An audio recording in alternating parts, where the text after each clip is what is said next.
Hey everybody, it's Danny Watney with Primeaux RV in Sunset, Louisiana, the service center. So we're following up on just things to do on getting your camper ready to go camping this camping season.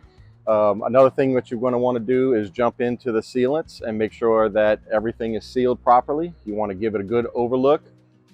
Check all your sidewall sealants. You want to push. If anything opens up, means water can get in. Water takes the path of least resistance. If it can find a way, it will. So anything with an opening needs to be sealed. Lights, storage bay doors, windows. Windows you want to seal, and you can leave the bottoms open if you'd like, just in case any water does get into the frame area. It'll typically drain out the bottom. Your slide rooms you want to roll out and spray all your gaskets. Check your sidewall sealants as well. Make sure that there's no gaps in the sealants there.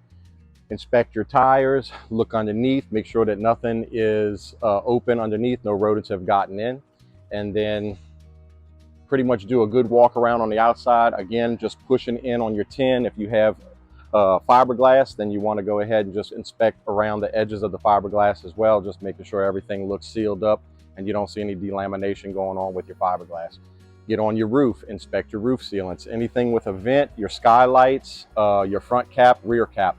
Make sure that nothing's cracked, chipping, peeling. If you do see that, go ahead and overlay it with some self-leveling Dicor, and you don't have to touch it. It'll just level itself, okay?